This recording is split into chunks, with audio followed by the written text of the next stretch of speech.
هموطنان عزیز، همه شما و هموطنان برون مرزیمان را به افتخار روز وحدت ملی که یکی از جشن‌های مهم دوران صاحب استقلالی کشورمان می باشد صمیمانه تبریک می گویم.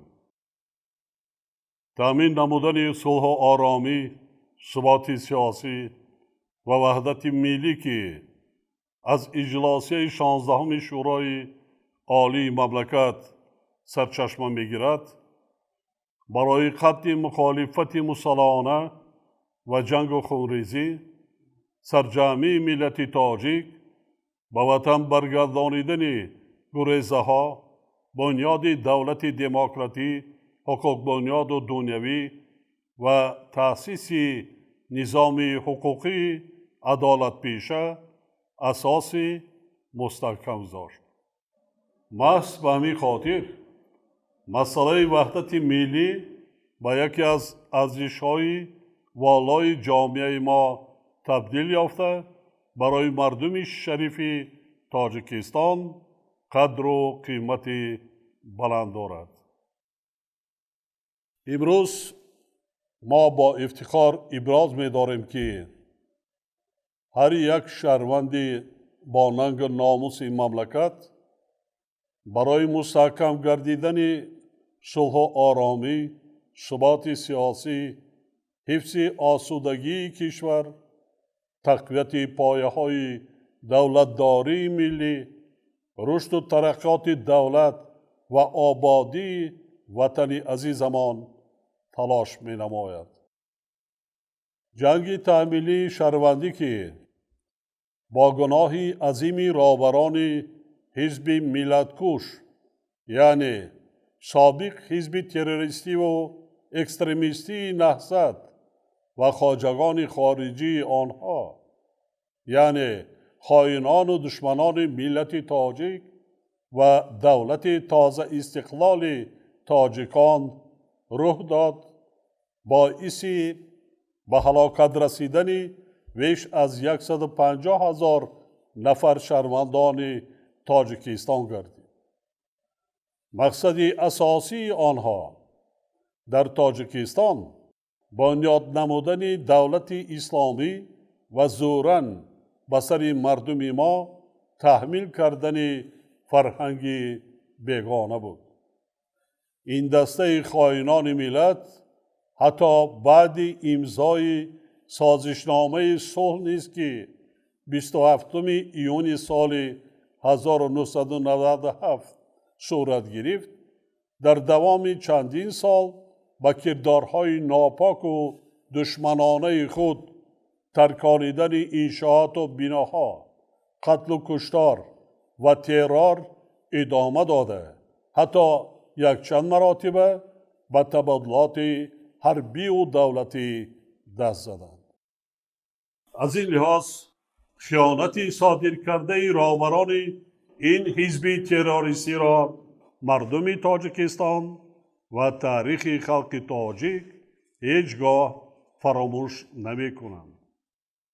در این روند مردم ما خصوصاً نورسان و جوانان باید همیشه در یاد داشته باشند که وحدت ملی تاجیکان سهل و آسان به دست نآمده است.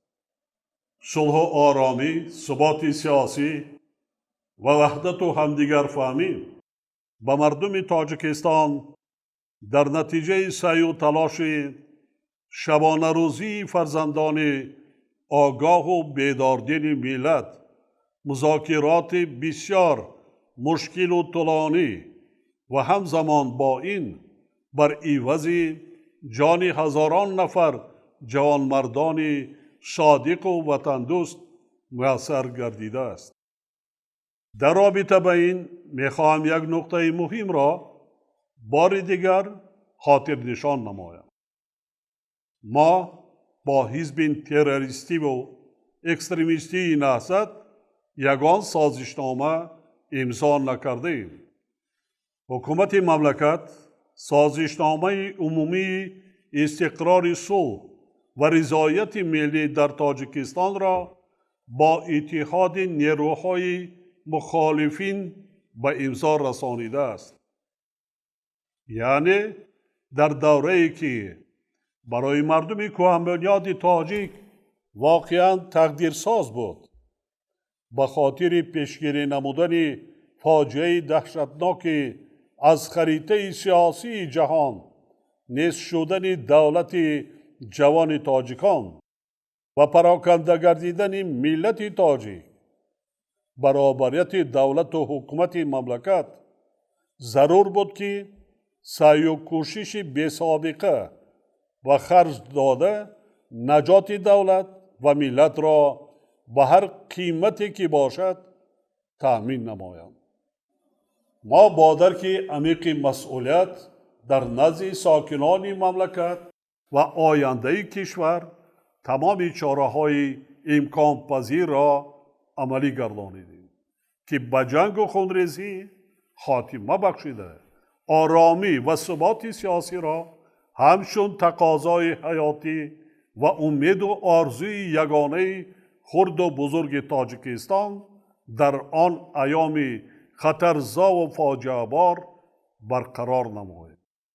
در قدم اول ما فعالیت ساختار و مقامات عملاً فلج شده دولتی را برقرار کردیم و در این روند بیش از 1,000,000 نفر هموطنانمان را که به کشورهای دور و نزدیک عالم گریزه شده بودند به وطن برگردانیدیم.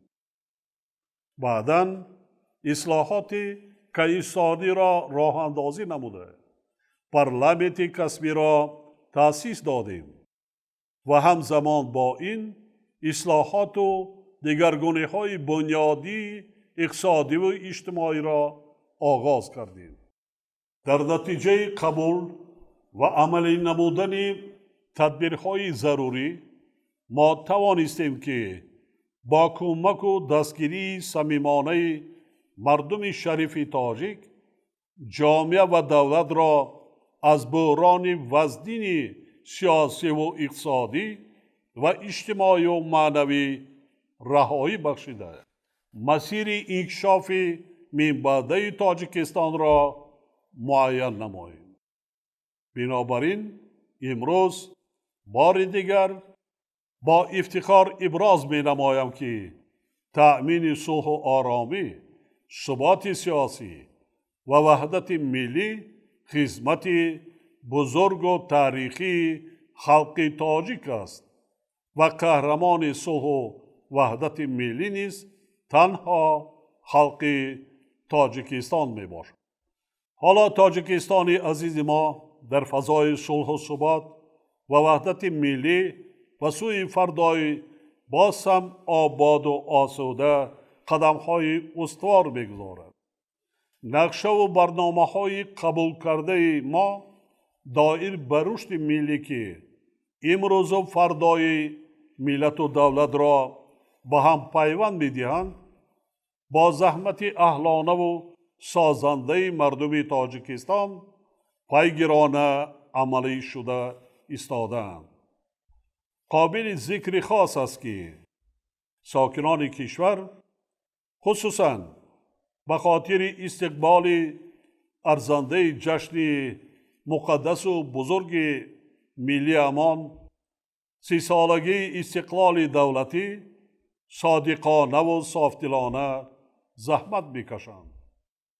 یعنی در روند آبادانی وطن محبوبمان امروز سهم وطن دوستانه خرد و بزرگ مملکت، صاحبکاران و تاجران، شخصان سخاوت پیشه و هموطنان برون مرزی تا رفت بیشتر بگردد.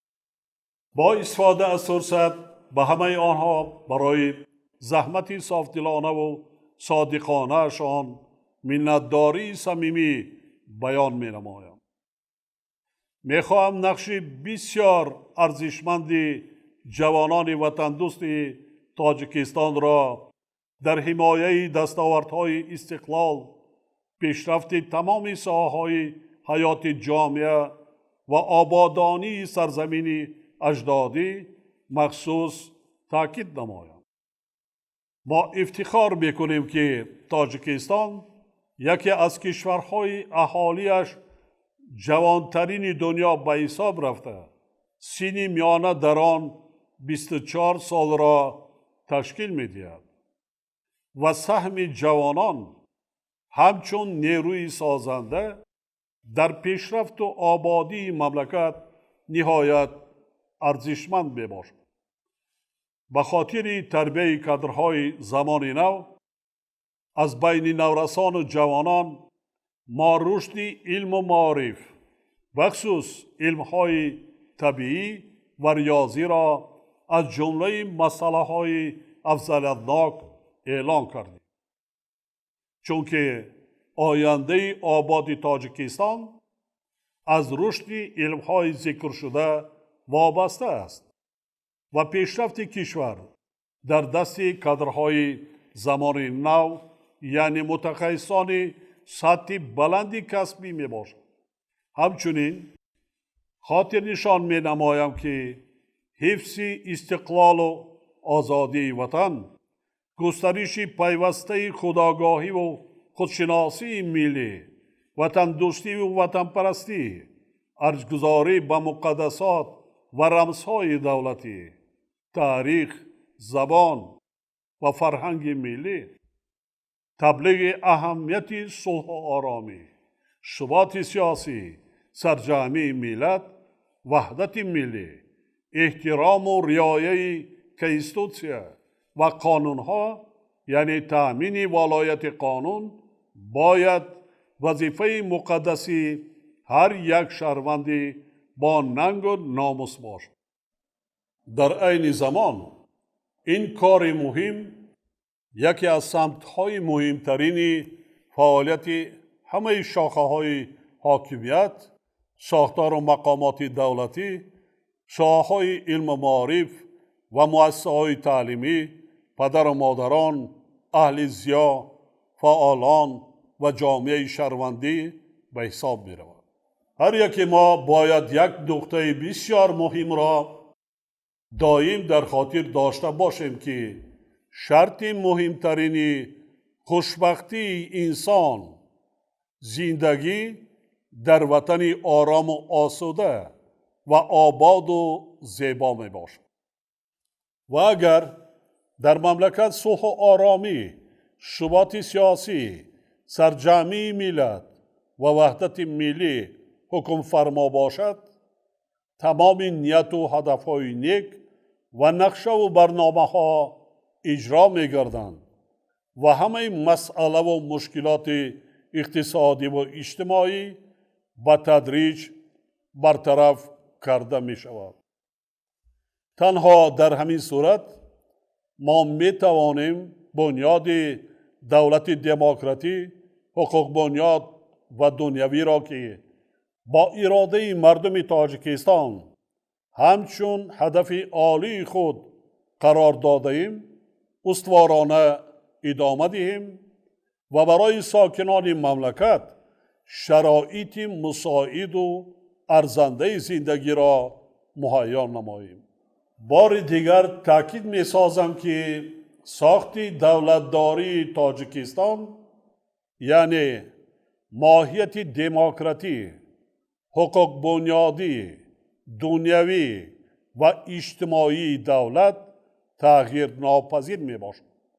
زیرا آن با میل و اراده خلق تاجیکستان انتخاب و در کنستیتوسیا درج گردیده است.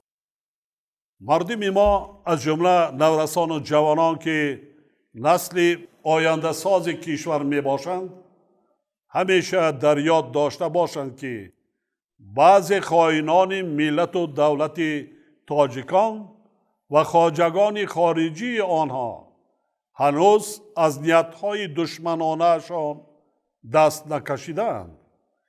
تروریسم و اکستریمیسم، رادیکالیسم دینی و خرافات پرستی خطرهای اساسی برای امروز و آینده منطقه از جمله تاجیکستان ما می باشد. طوری که بارها گفتم خرافات جهالت است.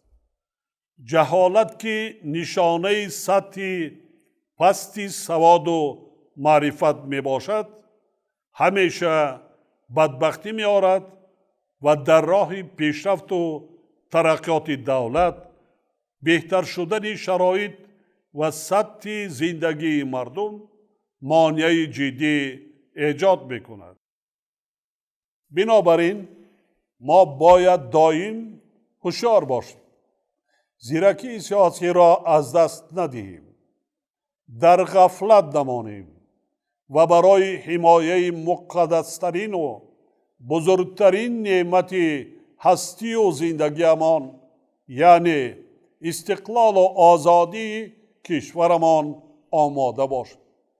هموطنان ارجمند ما خوب مشاهده میکنند که وقتهای آخر اوضاع جامعه جهانی با سرعت تغییر یافته، روند جهانی شوی و مشکلات و مسئله های حیاتی بشریت بیش از پیش پیچیده و مرکب گردیده ایستادند.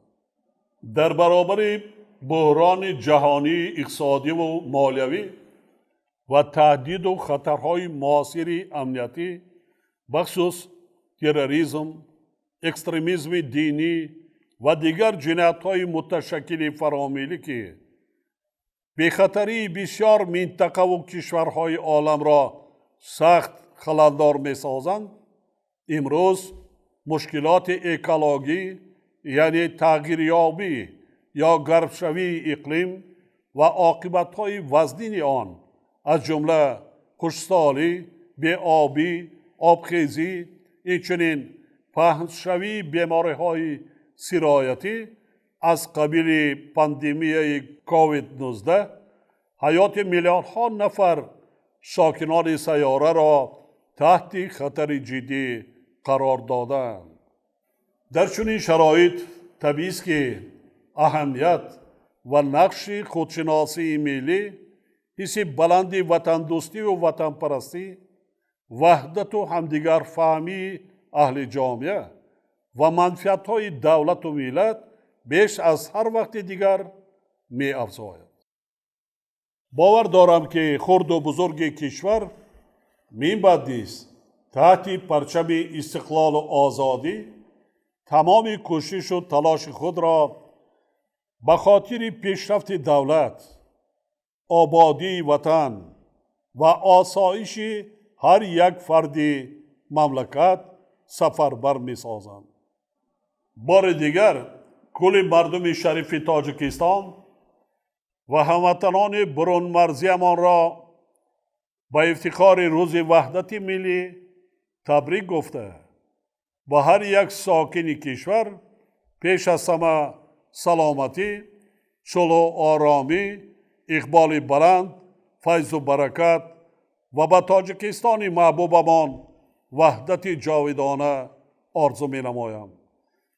جشن وحدت ملی مبارک باشد هموطنان عزیز.